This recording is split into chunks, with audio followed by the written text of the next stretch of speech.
पिछले कुछ दिनों से सारण जिला ही नहीं पूरे बिहार में महाराजगंज लोकसभा क्षेत्र को लेकर चर्चा है। सोशल मीडिया के माध्यम से, पत्रकार भाई लोगों के माध्यम से या आम आवाम का जो आवाज़ है, एक चर्चा अक्सर सुनने में मिल रहा है कि रणधीर सिंह चुनाव लड़ेगा या नहीं लड़ेगा। आप लोग जानते हैं, मैं पिछले 10 साल से राष्ट्रीय जनता दल का सदस्य रहा हूं और दल के लिए ईमानदारी से क्षेत्र में लगातार काम किया हूं, लेकिन दल के द्वारा मैं अपने आप को ठगा हुआ महसूस कर रहा हूं। पिछला चुनाव हार जाने के बाद भी लोकसभा का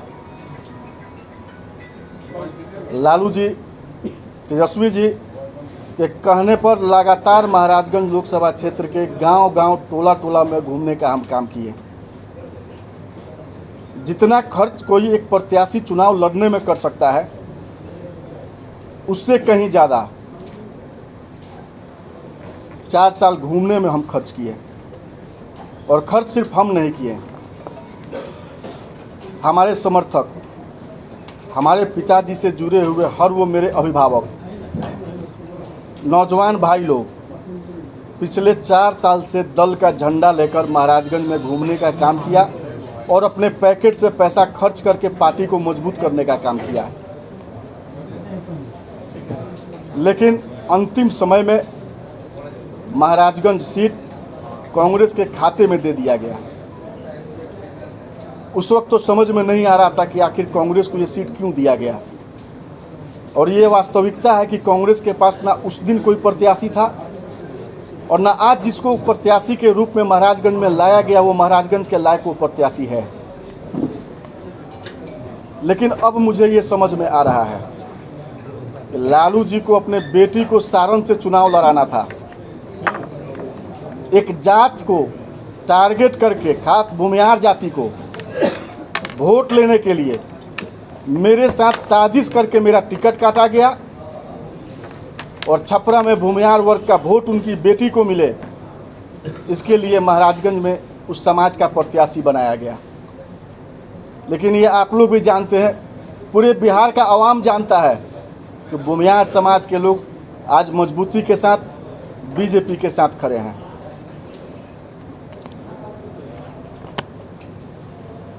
पिछले 28 तारीख को मशरक में हमने एक जन आशीर्वाद सभा का आयोजन किया था।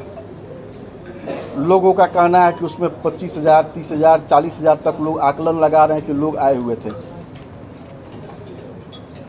हमने अपना बात उसमें भी रखा था, लेकिन उस सभा में जितने भी लोग आए थे सबका यही मांग था कि हम लोगों को चुनाव लड़ना चाहिए। और ईमानदारी से बोले तो मेरा भी मन था कि हम निर्दलीय चुनाव लड़ें, लेकिन मंच के माध्यम से कुछ मेरे अभिभावक लोगों का ये मांग हुआ कि ये कमेटी का गठन हो जाए और हम लोग सब मिलके कमेटी का गठन भी किए, जिस कमेटी में लगभग 25 सदस्य का नाम दिया गया। वो सभी सदस्य लोग आज हमारे साथ आपके सामने बैठे हुए हैं। उनका नाम आपको बाद में दे दिया जाएगा, उनका क्या ओहदा है वो दे दिया जाएगा। और ये लोग पिछले 5 दिन से महाराजगंज लोकसभा क्षेत्र के 14 प्रखंड में गांव-गांव में जाकर लोगों से मिले। महाराजगंज के आवाम का ये मानना है कि रणधीर को चुनाव लड़ना चाहिए। हर जाति, हर समाज के लोग हमारे साथ मजबूती से खड़ा हैं और जो हमारे सदस्य लोग हैं, इन लोगों का भी ये कहना है कि नहीं, चुनाव हम लोग लड़ा जाए। कल 3 तारीख को हम कमेटी के सभी सदस्य लोग के साथ बैठकर बात किए। उस बैठक में स्पष्ट रूप से इन लोगों का कहना है कि नहीं, हम लोगों को चुनाव लड़ना चाहिए।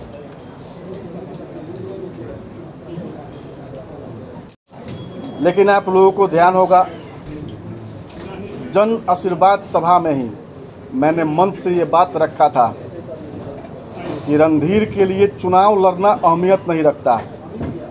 रणधीर के लिए अब जीवन में विधायक और सांसद बनना अहमियत नहीं रखता। रणधीर का पहला लक्ष्य है बिहार से राजद और महागठबंधन को समाप्त करना। इसके लिए हमने निर्णय लिया है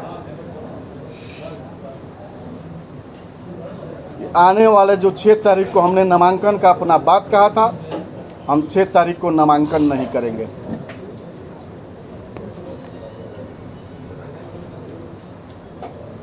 मेरे पिता पहली बार जब चुनाव लड़े, निर्दलीय के रूप में विधानसभा मशरक से चुनाव लड़े थे। हर जाति, हर समाज, हिंदू मुस्लिम मजबूती से उनका साथ देने का काम किया लोग।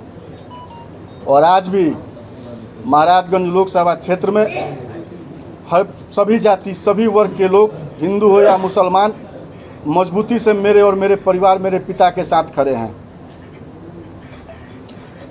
अभी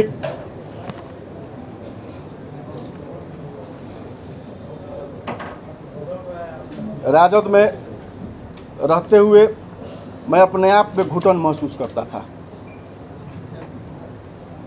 कुछ ऐसे नेता हैं इस जिला के जो जाति का नाम लेकर गाली देते थे, लेकिन राजद में रहने के वजह से, महागठबंधन धर्म का पालन करते हुए हम चाह कर भी कुछ बोल नहीं पाते थे।